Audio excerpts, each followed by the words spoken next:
Hey, how's it going, everybody? Back here with the Hypermotard.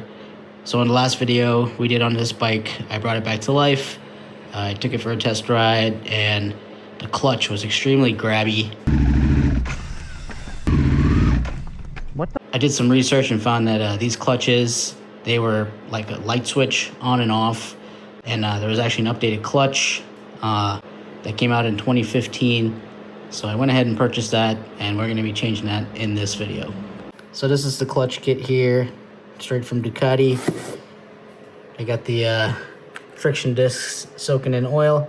I put them in a Ziploc bag so I conserve oil. These are the steel plates, and this is the update. There's some kind of spring, anti-shudder spring thing that, I don't know, helps with the way that it grabs. Not really sure how it works, but supposedly that fixes the problem.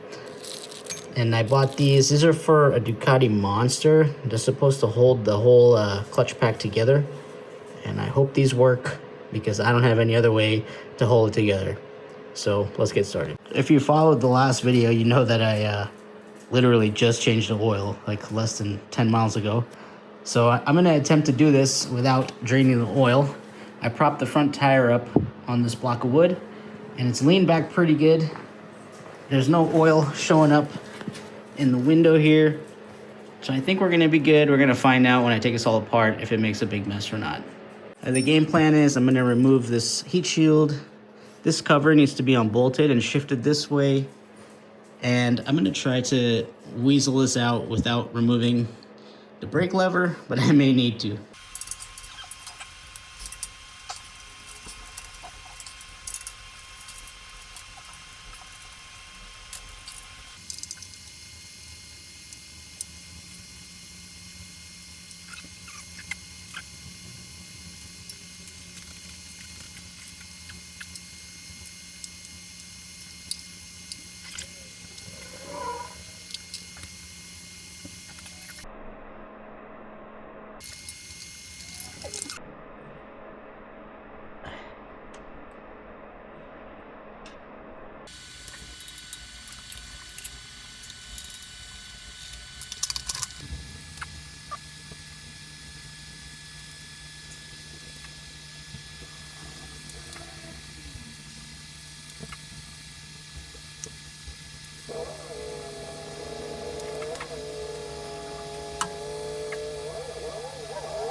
All right, well, that was pretty easy, and this worked like a charm. No oil dripped at all. And this is actually a good opportunity to inspect these timing belts. They actually look like they're in really good condition. I can kind of see this back one here, but I still plan on doing the Desmo service because we're not really sure when the last time they were changed. But now I'm going to use those little screws and screw them into these holes here, and then I believe we can start taking this off, and once this comes off, we get access to the nut that holds the whole basket down to the transmission, and then we can remove the whole unit once we get that nut off.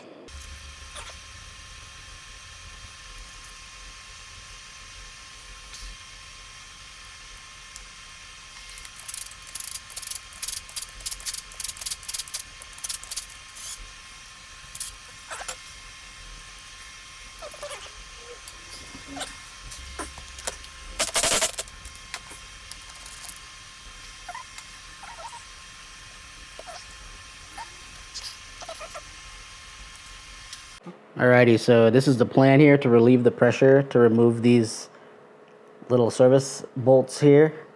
And that way we don't risk ruining those fine threads. So these are just 3 little like woodworking clamps that you can get at any hardware store. But I'm going to take this apart and see what we got.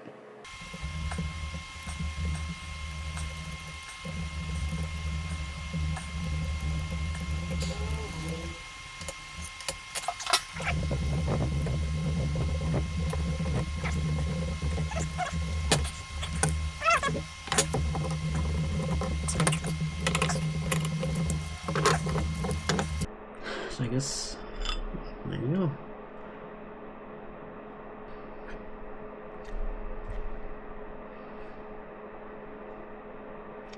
This clutch looks really good.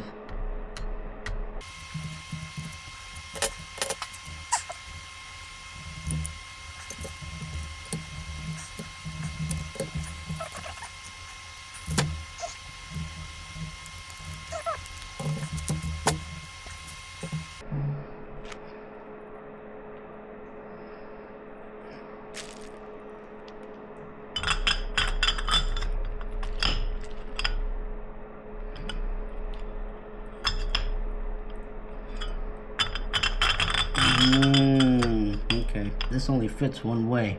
I understand. Okay. Oh, there's an arrow there and an arrow there. Okay, I get it. Alright, that's gonna go like that. So this is a diagram in the service manual on how to put it all back together. I just followed the instructions here, and I put the Belleville washer towards the front and the flat face facing forward, and then the spacer, and then the special clutch friction disc, which is like half the size, and then you just continue like normal.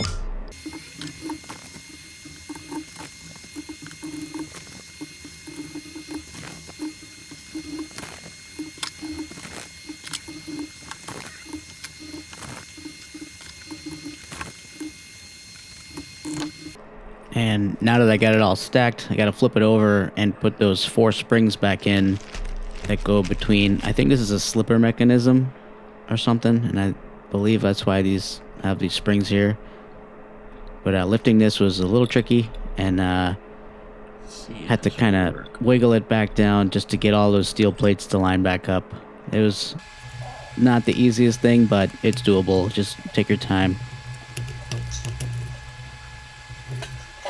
Next, I used the small service screws and tightened them going back and forth until I felt like it had a little too much tension to be doing it like this, and then I went back to using the wood clamps.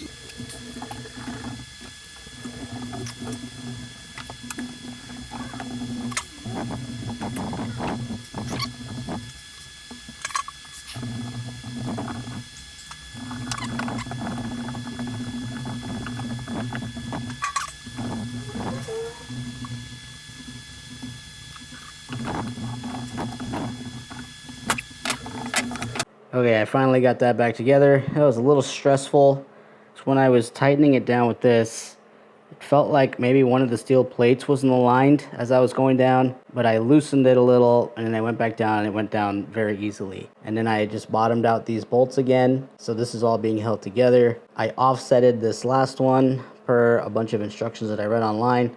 There's a ton of information on this job online, so I would use that as a reference before diving into this job. What I'm going to do now, I'm going to put that back in, torque the big nut to 140 foot-pounds, and I'm going to clean up this entire surface here on the cover.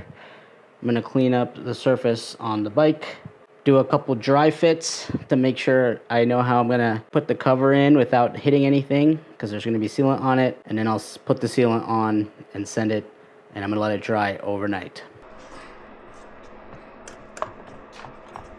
Oh, it's leaking everywhere. There we go.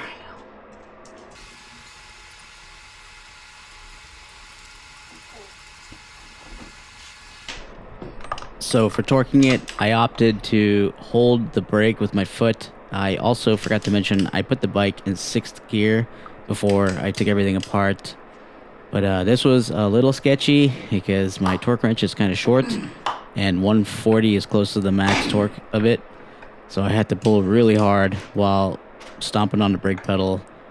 In retrospect, I wish I had a longer torque wrench, or maybe the tool that held everything in place. There we go. Whew.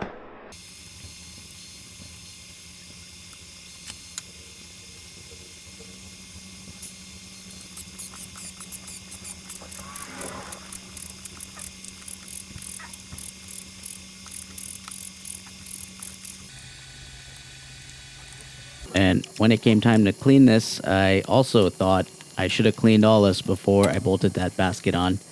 But I made it work, and with the magic of video editing, it's now all put back together. Alrighty, I got her all buttoned up. I used Honda Bond. I use Honda Bond as the sealant, because this is what I had. I use this stuff at work. It works really good. But, I mean, I didn't really film much of the reassembly. It's all just the reverse. I actually unbolted the master cylinder here, which allowed me to pull down the brake lever enough so I didn't have to like work around it here, because that was kind of tricky. But once I did that, it went straight on, and I just bolted it down in order. I installed the timing cover, I installed this thing, and then I reattached the clutch cable, and I just readjusted the cable so there's a little bit of play per the service manual. But I'm going to let this dry overnight just to be safe. It's winter, so it may take a little longer. And if the weather's nice tomorrow, I'm going to take this for a little spin and see how that clutch feels.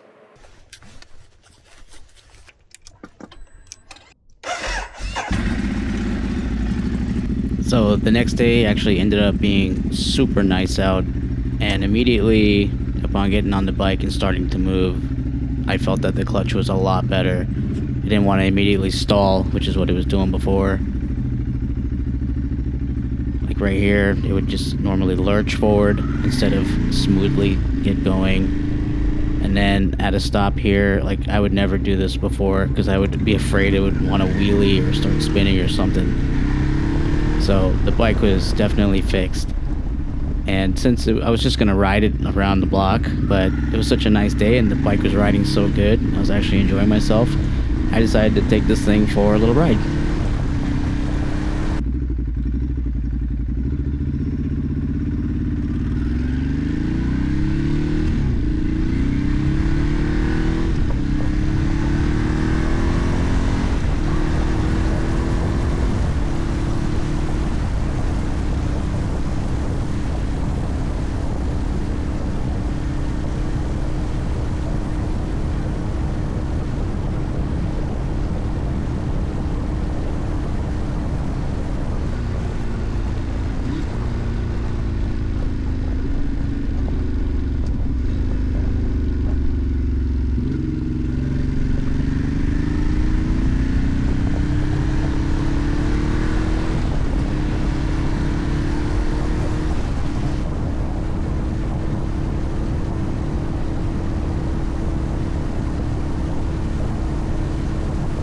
Alright, that's going to do it for this video. I appreciate y'all watching. I hope this helps out if anyone needs to do this job, or if you're wondering why your bike rides like absolute trash.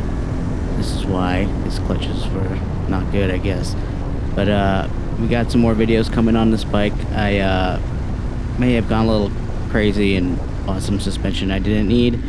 The fork seals are kind of leaking, and I could have just changed the fork seals, but I'm a crazy person and I bought Andriani cartridges, so we're going to be changing those in the future. I also bought an Öhlins rear shock from the SP model. I didn't need to do that either, but I don't know, I got problems. So thanks for watching again, and I hope you stick around for some future videos.